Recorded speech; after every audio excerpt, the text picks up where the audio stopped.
वसुदेव कुटुंबकम मिशनर मासिक आलोचना चक्र लिंक रोड स्थित दिल्ली चक्षु चिकित्सालय अनुष्ठित हो जाइछि। न्यायमूर्ति भिकारीचरण राउत यह उद्घाटन करथिले। विश्व अर्थनीति और राजनीतिर सफल प्रयोग शीर्षक उपरे आलोकपात करा जायथिला।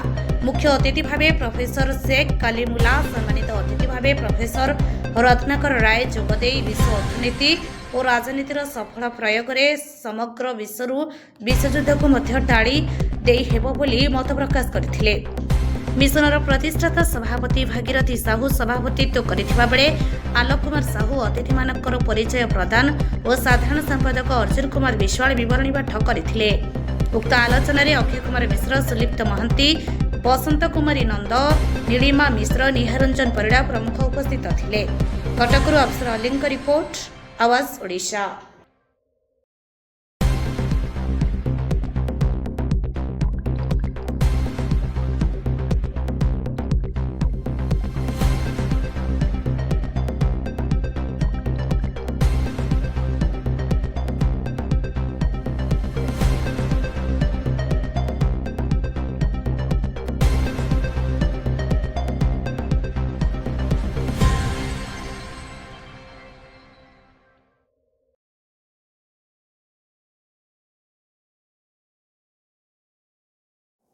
मो ना श्रीजुक्त भागीरथी साहू, मु वसुधैव कुटुंबक मिशन जड़े सेवकर सेवक। या ठारू अधिक परिचय मोर किछि नाही। वसुधैव कुटुंबकम विचार विश्वव्यापी विचार। यह केवल व्यक्ति कथा चिंता करे नहीं, केवल परिवार कथा चिंता करे नहीं, केवल अंचल अनुष्ठान कथा चिंता करे नहीं। यह राज्य राष्ट्र और समग्र विश्वर मंगल पाई चिंतित। सेथिपाई विभिन्न प्रकार पदक्षेप निया जाउछि एवं बौद्धिक विकास पाई बुद्धिजीवी माननकु डकई सेमानक सहित विश्वस्तरीय विषय आलोचना करी आमे तार निर्यास पहुँचुचु एवं साधारण मनीष मानकु एजुकेट करिया पाई चेष्टा करूछु। सर गोटे क्वेश्चन हमर दुईटा जिंस रखिचंदी, गोटे अर्थनीति आ गोटे होचे राजनीति। ए दुईटा सम्मिश्रण रे आज गढी उठिची आपण वसुदेव कुटुंब ता बिच कोन देखले? अर्थनीति ए विषय बहुत जटिल। एथिपाई गोटे कड़का प्रश्न गोटे आर्टिकल लिखिछि जे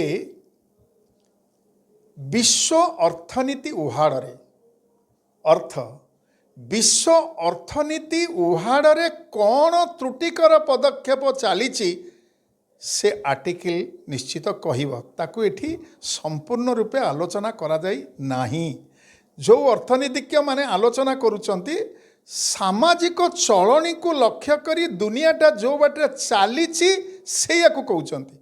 मु कहूँ विश्व अर्थनीति को भाव में भूषुड़ी अर्थ विश्व अर्थनीतिर उद्देश्य विश्वर मंगल, सृष्टिर मंगल, समष्टिर मंगल, जीवजगतर मंगल, ये समग्र वसुधार मंगल ताहा ही वसुधैव कुटुंबकम र चिंता।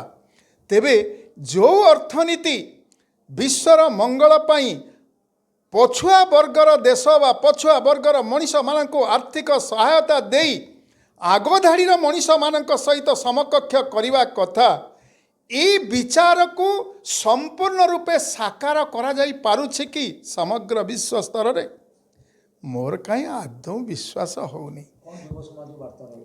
सेथि पाई मु एठी घोर माने प्रतिवाद करने को चाहूँगी। ए विश्व अर्थनीति विश्वर मंगल करू। ए विश्व अर्थनीति पछुआ वर्गर देश को देशर आग को काऊ आगे खई मुठे फिंगिला भली फिंगी देइकिरी तांको शोषण करिबा अबा विस्तारवाद नीति रे तांको देश को अख्तियार करिबा यह विश्व अर्थनीतिर लक्ष्य नुहे। विश्व अर्थनीतिर मूल लक्ष्य होछि समग्र विश्वर मंगल, पछुआ देश को आर्थिक सहायता, प्रोत्साहन, ସାହସ ସହଯୋଗ ଦେଇ ସେହି ପଛୁଆ ବର୍ଗର ଲୋକଙ୍କୁ ଆଗ ଧାଡ଼ିର ଦେଶମାନଙ୍କ ସହିତ ଅଗ୍ରଗାମୀ କରିବା ବା ଉନ୍ନତି କରିବା, ଏ ମାନସିକତା ପାଇଁ ମୁଁ ସମଗ୍ର ବିଶ୍ୱକୁ ଆହ୍ୱାନ ଦେବାକୁ ଚାହେଁ। ଡକ୍ଟର ଶେଖ୍ କଲିମୁଲ୍ଲା। ସାର୍ ଗୋଟିଏ କଥା ଆମର ଇକୋନୋମିକ ଅର୍ଥନୀତି ଆଜିର ବସୁଧୈବ କୁଟୁମ୍ବକମ୍ ଏଇ ଯେଉଁ ବାର୍ତ୍ତାଟା ଆଜିର ସମାଜ ଉପରେ କି ପ୍ରଭାବ ପଡ଼ିବ? ଦେଖନ୍ତୁ, ସାରା ବିଶ୍ୱ ଗୋଟେ ଏଭଳି ସମୟ ଦେଇ ଗତି କରୁଛି ଯେଉଁ ସମୟରେ ଏବେ ପ୍ରତ୍ୟେକ ଲୋକ ଭିତରେ ଗୋଟେ ଆତଙ୍କ ରହିଛି। କାରଣ ଯେଉଁଭଳି ଯୁଦ୍ଧର ବିଭୀଷିକା ଚାଲିଛି ବିଶ୍ୱରେ, ଦୀର୍ଘ ଦିନ ଧରି ରଷିଆରେ ଏବଂ ୟୁକ୍ରେନରେ ଚାଲିଥିଲା, ତା ପୂର୍ବରୁ ମଧ୍ୟ ମିଡିଲ୍ ଇଷ୍ଟରେ ଚାଲିଥିଲା। ବାରମ୍ବାର ଯୁଦ୍ଧ ହେବା ଦୃଷ୍ଟିରୁ ମଣିଷ ଭିତରେ ଗୋଟେ ଆତଙ୍କ ସୃଷ୍ଟି ଯେ ଏଇ ଯେଉଁ ଯୁଦ୍ଧଟା ବର୍ତ୍ତମାନ ଆରମ୍ଭ ହୋଇଛି ହୁଏତ ତା ତୃତୀୟ ବିଶ୍ୱଯୁଦ୍ଧକୁ ମାନେ ଆମନ୍ତ୍ରଣ କରୁଛି କି, ଏମିତି ପ୍ରଶ୍ନ ପ୍ରତ୍ୟେକ ଲୋକ ଭିତରେ ଆସିଛି। ଆମେ ମଧ୍ୟ ଆତଙ୍କିତ ଯେ ଯେଉଁଭଳି ବର୍ତ୍ତମାନ ମିସାଇଲ୍ର ଆକ୍ରମଣ, ବମ୍ର ଆକ୍ରମଣ, ଯେଉଁ ମିଡ଼ିଆରେ ଯେଉଁଭଳି ଜିନିଷ ସାମ୍ନାକୁ ଆସୁଛି। ଏଇଟା ତ ବଡ଼ କଥା କହିଲେ, ଗୋଟେ ତେଲ ଲୁଣ ସଂସାରରେ ଜଣେ ଖଟିକିଆ ଦିନ ମଜୁରିଆ ଉପରେ କ'ଣ ପ୍ରଭାବ ପଡ଼ିବ? ନିଶ୍ଚିତ ଭାବରେ ବସୁଧୈବ କୁଟୁମ୍ବକମ୍ର ଯେଉଁ ବିଚାରଧାରା ସେଟା ସାରା ବିଶ୍ୱ କେମିତି ଶାନ୍ତି, ମୈତ୍ରୀ, ପ୍ରୀତି ମଧ୍ୟରେ ଏବଂ ସୌହାର୍ଦ୍ଦ୍ୟପୂର୍ଣ୍ଣ ବାତାବରଣରେ ପରସ୍ପର ଭିତରେ ଗୋଟେ ସଦ୍ଭାବ ସ୍ଥାପନ କରି ବଞ୍ଚିବାର ଯେଉଁ ଅଭିପ୍ରାୟ, ଯେଉଁଟାକି ଆମର ବସୁଧୈବ କୁଟୁମ୍ବକମ୍ର ଗୋଟେ ଲକ୍ଷ୍ୟ ଯେ ସାରା ବିଶ୍ୱକୁ ଆମେ କିପରି ଭାବରେ ଗୋଟେ ନୂତନ ଦିଗ୍ଦର୍ଶନ ଦେବା, ଯେ ଭାଇଚାରାର ନିଦର୍ଶନ ଦେବା, ଯେ ପ୍ରତ୍ୟେକ ଲୋକ ହେଉଛି ଗୋଟେ ମାନବ, ହେଉଛି ଗୋଟେ ଅନ୍ୟର ହିତ ପାଇଁ ମଣିଷ ସୃଷ୍ଟି। ମଣିଷର ଜୀବନଟା ଗୋଟେ ଅର୍ଥନୈତିକ ଜୀବନ, ଅର୍ଥନୈତିକ ମିନିଂଫୁଲ୍, ଗୋଟେ ମାନବ ବୋଧ ଭିତ୍ତିକ ଜୀବନ ହେବା ଉଚିତ ବୋଲି ଅନ୍ତତଃ ମୁଁ ଉପଲବ୍ଧି କରେ। ମୁଁ ସେଇଥିପାଇଁ କହେ ଯୌଥ ପରିବାର ଗଠନ ଥିଲା ସମାଜରେ, ସେତେବେଳେ ଅର୍ଥନୀତିର কোনো ଅଭାବ ନଥିଲା, ଭାଇ ଭାଇ ଭିତରେ ସମ୍ପର୍କର ଅର୍ଥନୀତି। ଆଜିର ସମାଜ କ'ଣ ତାକୁ ଦେଖେ? ଆପଣ ଯୌଥ ପରିବାର କଥା କହୁଥିଲେ, ଯେ ଯୌଥ ପରିବାରରେ ଥିଲା କ'ଣ ବିଚାର ଥିଲା ଯେ ଘରର ଯିଏ ମୁରବୀ, ଘରର ଯିଏ ହେଡ୍, ସେ ସବୁତକ ମାନେ କଥାକୁ ବା ସବୁତକ ବୋଝକୁ ବହନ କରୁଥିଲା ଯୌଥ ପରିବାରରେ। ଅନ୍ୟମାନେ ଯେଉଁମାନେ ରହୁଥିଲେ ସେମାନେ ତାକୁ ମାନେ ସହଯୋଗ କରୁଥିଲେ। ମୁଁ ଗୋଟେ ଉଦାହରଣ ଦେବି, ଗୋଟେ ଯୌଥ ପରିବାରରେ ଜଣେ ମୁରବୀ ଅଛନ୍ତି, 5 ଜଣ ତାଙ୍କ ଘରେ କି 7 ଜଣ ଲୋକ ଅଛନ୍ତି। ଯଦି ଆମେ ଟିକେ ଦେଖିବା, ଯେଉଁମାନେ ଆର୍ଥିକ ଅନଗ୍ରସର, ଆର୍ଥିକ ସ୍ୱଚ୍ଛଳ ନଥିଲେ, ତେଣୁ ସେମାନଙ୍କର କ'ଣ ହୁଏ ନା, ସେମାନେ ଘରେ ବଡ଼ ପରିବାର ହେଲେ, ବଡ଼ ଯୌଥ ପରିବାର ହେଲେ ବଡ଼ ବେଳେ ସେମାନେ କିଛି ନା କିଛି ଆଗାମୀ ଦିନରେ କାର୍ଯ୍ୟ କରି ଘରର ଆର୍ଥିକ ଅବସ୍ଥାକୁ ସ୍ୱଚ୍ଛଳ କରିବା ପାଇଁ ସେମାନେ ପ୍ରୟାସ କରୁଥିଲେ ଏବଂ କରୁଥିଲେ ମଧ୍ୟ। ସେଇଥିପାଇଁ ବଡ଼ ପରିବାରର ଆଗରୁ ପରିକଳ୍ପନା କରାଯାଉଥିଲା ଏବଂ ଯୌଥ ପରିବାର କଲେ ଜଣଙ୍କର ଅଧିକ ଅଛି ଆଉ ଜଣଙ୍କର କମ୍ ଅଛି, ତେଣୁ ଆଡ଼ଜଷ୍ଟମେଣ୍ଟ କରିକି ଘରର ମୁରବୀ ସମସ୍ତଙ୍କୁ ଏକତ୍ରିତ କରି ଗୋଟେ କୁଟୁମ୍ବକୁ ଚଳେଇ ପାରୁଥିଲେ। କିନ୍ତୁ ଆଜିକା ଦିନରେ ହେଉଛି ଯୌଥ ପରିବାର ଆଉ ନାହିଁ, ସବୁ ଏକକ ପରିବାର। ସମସ୍ତେ ଚାହୁଁଛନ୍ତି ମୁଁ ମୋ ସ୍ତ୍ରୀ, ମୋ ଛୁଆ କହିଲେ ବଡ଼ ମାନେ ଅଧିକା ଛୁଆ ନାହିଁ, ଗୋଟିଏ ଛୁଆ, ୟା ଭିତରେ ସୀମିତ ହେଉଛନ୍ତି। ଗୋଟେ ସଂକୀର୍ଣ୍ଣତା ପଡ଼ିଛି। ନା, ମୁଁ ତ କହିବି ଯୌଥ ପରିବାର ବହୁତ ଭଲ ଥିଲା, କିନ୍ତୁ ବର୍ତ୍ତମାନ ଯେଉଁ ଆର୍ଥିକ ଅଭାବ ଅନଟନ ଭିତରେ ଲୋକ ଚାହୁଁଛି, ଯେଉଁ ଭଳିଆ ବର୍ତ୍ତମାନ ସମାଜରେ ଯେଉଁ ଶିକ୍ଷା ସ୍ୱାସ୍ଥ୍ୟର ଯେଉଁ ମାନେ ଅର୍ଥନୈତିକ ଯେଉଁ ଇଏ ଦେଖାଦେଇଛି, ଯେଉଁ କ୍ଳିଷ୍ଟ ଅର୍ଥନୀତି କ୍ଳିଷ୍ଟ, ଗୋଟେ ଆପଣ ଶିକ୍ଷା ଦେବାକୁ ହେଲେ ଲକ୍ଷେ ଟଙ୍କା ଗୋଟେ ସ୍କୁଲରେ ଦରକାର ପିଲାଙ୍କ ପାଇଁ, ବା ସ୍କୁଲ ନେଇକି ସବୁ ସ୍କୁଲରେ ନୁହେଁ କିନ୍ତୁ ବହୁ ସ୍କୁଲରେ ଲକ୍ଷେ ଟଙ୍କା ବି ଦେଇକି ଛୋଟ ପିଲାଟାକୁ ଗୋଟେ ଆଡ଼ମିସନ୍ କରିବେ, ଯେମିତି ଇଣ୍ଟରନ୍ୟାସନାଲ୍ ସ୍କୁଲ ମାନଙ୍କରେ ହେଉଛି। କିନ୍ତୁ ସେଭଳି ବଡ଼ ପରିବାର କଲେ ତେଣୁ ନିଶ୍ଚିତ କ୍ଳିଷ୍ଟ ହେବ। ତେଣୁ ଛୋଟ ପରିବାର ସୁଖୀ ପରିବାର, ତେଣୁ ଯାହା ଅର୍ଥ ଆମେ ରୋଜଗାର କରିବା ସେଇ ପିଲାମାନଙ୍କ ପାଇଁ ବିନିଯୋଗ କରିବା ବୋଲି ସେମାନଙ୍କର ବିଚାରଧାରା। ତେଣୁ ସେଇ ଦୃଷ୍ଟିକୋଣରୁ ଯୌଥ ପରିବାର କଥା ଯେଉଁଟା ଆପଣ ଉପସ୍ଥାପନ କଲେ, ନିଶ୍ଚିତ ଯୌଥ ମୁଁ ତ କହିବି ବହୁତ ଭଲ। ଆମର ପରିବାର ବହୁତ ବଡ଼, ଆମ ପରିବାରରେ ଆମେ ଭାଇ ବି ଛିଡ଼ା ହେଇଯାଉ, ଯେ ଜଣଙ୍କ ପାଇଁ ଜଣେ କାନ୍ଧ ଭିଡ଼ି ଦେଉ। କିନ୍ତୁ ଏବେ ଏକାକୀ ହେଲା ପରେ ଦରକାର ପଡ଼ିଲେ କୌଣସି ଅଘଟଣ ଘଟିଗଲା, କେହି ନାହାନ୍ତି ତାକୁ ସାହାଯ୍ୟ କରିବାକୁ। ତେଣୁ ମୁଁ ଭାବି ଯୌଥ ପରିବାର ସବୁବେଳେ ଗ୍ରହଣ ଥିଲା ଏବଂ ମୁଁ ଭାବୁଛି, ମୋ ମତରେ ବ୍ୟକ୍ତିଗତ ମତ ହେଉଛି ଯୌଥ ପରିବାର ହେଉଛି ଭଲ ଗୋଟେ ପାରିବାରିକ ବ୍ୟବସ୍ଥା ଥିଲା। ତେଣୁ ଆଜିକା ଦିନରେ ଯୌଥ ପରିବାର ଲୋକ ପସନ୍ଦ କରୁନାହାନ୍ତି, କିନ୍ତୁ ଯୌଥ ପରିବାର ଯେଉଁମାନେ ଥିଲେ ସେମାନେ ଜାଣନ୍ତି ଯୌଥ ପରିବାରର କ'ଣ उपलब्धि थिला कौन सुफल थिला। ସାର୍ ଆର ଗୋଟେ କୋଶ୍ଚିନ୍ ମୋର ମୁଁ ହେଉଛି ରୋଟରିଆନ୍ ଡକ୍ଟର ଆଲୋକ କୁମାର ସାହୁ, ସଂଗଠନ ସମ୍ପାଦକ ବସୁଧୈବ କୁଟୁମ୍ବକ ମିଶନ ଓଡ଼ିଶା କଟକ। ସାର୍ ଆଜିର କାର୍ଯ୍ୟକ୍ରମ ଆଜି ହେଉଛି ବସୁଧୈବ କୁଟୁମ୍ବକ ମିଶନର 109ତମ ସାଧାରଣତମ ଅଧିବେଶନ। ଆପଣମାନେ ସମସ୍ତେ ଜାଣନ୍ତି ପ୍ରତ୍ୟେକ ମାସର ତୃତୀୟ ରବିବାର, ଯେହେତୁ ଏ ବର୍ଷ ରଜ ପଡ଼ିଗଲା ତୃତୀୟ ରବିବାର, ଆମେ ଚତୁର୍ଥ ରବିବାରରେ ବସୁଧୈବ କୁଟୁମ୍ବକମର 109ତମ ଅଧିବେଶନ ଆଜି ଏ ଦ ଲିଙ୍କ୍ ଚକ୍ଷୁ ଚିକିତ୍ସାଳୟ ଭିତରେ ଅନୁଷ୍ଠିତ ହୋଇଯାଇଛି। ଆଜିର ଗୋଟେ ଆଲୋଚନା ଚକ୍ର ଥିଲା, ଯେଉଁ ଆଲୋଚନା ଚକ୍ରର ବିଷୟବସ୍ତୁ ଥିଲା ବିଶ୍ୱ ଅର୍ଥନୀତି ଓ ରାଜନୀତିର ସଫଳ ପ୍ରୟୋଗ। ଅର୍ଥନୀତି ଓ ରାଜନୀତିର ସମ୍ମିଶ୍ରଣରେ ଗୋଟେ ସୃଷ୍ଟି ହେଲା ଗୋଟେ ଇଏ, ସେ ଅର୍ଥନୀତିଟାକୁ ବିଶ୍ୱ ଦରବାର କେମିତି ଦେଖିବେ? ଦେଖନ୍ତୁ, ବିଶ୍ୱ ଅର୍ଥନୀତିକୁ ଯଦି ଆପଣ ଆନାଲିସିସ୍ କରିବେ, ମୁଁ ଟିକେ ଗ୍ରାସ୍ ରୁଟ୍ରୁ ଯାଉଛି। ହ୍ୟୁମାନ୍ ୱାଣ୍ଟସ୍ ଆର୍ ଅନଲିମିଟେଡ଼। ପ୍ରତ୍ୟେକ ଲୋକର ସ୍ୱାର୍ଥ ଏବଂ ଚାହିଦା ସବୁବେଳେ ସବୁ ସମୟରେ ରହିଛି।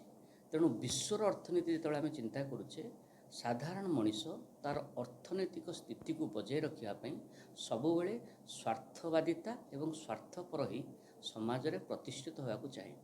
କିନ୍ତୁ ଏଇ ଯେଉଁ ପ୍ରତିଷ୍ଠିତ ହେବାକୁ ଚାହୁଁଛି, ତା ପାଇଁ ବସୁଧୈବ କୁଟୁମ୍ବକ ମିଶନ ତା'ର ଲକ୍ଷ୍ୟ ଉଦ୍ଦେଶ୍ୟ ଅନୁସାରେ ତାକୁ କିଭଳି ସରଳ ଉପାୟରେ ସମସ୍ତଙ୍କ ପାଇଁ ଏବଂ ସମସ୍ତଙ୍କ ଦ୍ୱାରା ଏବଂ ସମସ୍ତଙ୍କ ସହିତ ରହିବା ପାଇଁ ଚେଷ୍ଟା କରୁଛି, ତାହା ହେଉଛି ଆଜିର ବିଷୟବସ୍ତୁର ଅର୍ଥନୈତିକ ସାମାଜିକତା ସୃଷ୍ଟି କରିବା ହେଉଛି ଆଜିର ଯେଉଁ ଆଲୋଚନାର ମୁଖ୍ୟ ପ୍ରବନ୍ଧ ରହିଛି। ଏଇ ଯେଉଁ ବିଷୟବସ୍ତୁର ଲକ୍ଷ୍ୟ ନେଇକରି କ'ଣ ବାର୍ତ୍ତା ରହିବ ଏ ଦିବସ? ଏ ବାର୍ତ୍ତା ଆମେ ଏହା ହିଁ ଦେଉଛୁ, ଯଦି ବିଶ୍ୱ ଅର୍ଥନୀତି ସହିତ ଆମେ ରାଜନୈତିକକୁ ଯୋଡ଼ିଦେବା, କାରଣ ରାଜନୈତିକ ସଂସ୍କାରରେ ଆପଣମାନେ ମାନ୍ୟବର ପ୍ରଧାନମନ୍ତ୍ରୀ, ଯଶସ୍ୱୀ ପ୍ରଧାନମନ୍ତ୍ରୀ ଶ୍ରୀଯୁକ୍ତ ନରେନ୍ଦ୍ର ମୋଦି ସବୁବେଳେ ଗୋଟିଏ କଥା କହୁଛନ୍ତି, ବିକାଶିତ ଭାରତ। ବିକାଶିତ ଭାରତକୁ ଯଦି କେମିତି ଆପଣ ଚାହିଁବେ, ଯଦି ଗାଁର ଉନ୍ନତି ହେବନି, ଯଦି ଆମ ବ୍ଲକର ଉନ୍ନତି ହେବନି, ଜଣେ ଆମ ରାଜ୍ୟର ଉନ୍ନତି ହେବନି, ଯଦି ଆମ ଦେଶର ଉନ୍ନତି ହେବନି, ତାହେଲେ ବିକାଶିତ ଭାରତ ହୋଇପାରିବନି। ତେଣୁ ବିକାଶିତ ଭାରତ ପାଇଁ ପ୍ରତ୍ୟେକ କ୍ଷେତ୍ରରେ ସମସ୍ତଙ୍କର, ସବୁ ବର୍ଗର, ସବୁ ଲୋକଙ୍କ ପାଇଁ ଏକ ସାହାଯ୍ୟ ସହଯୋଗ ଦରକାର।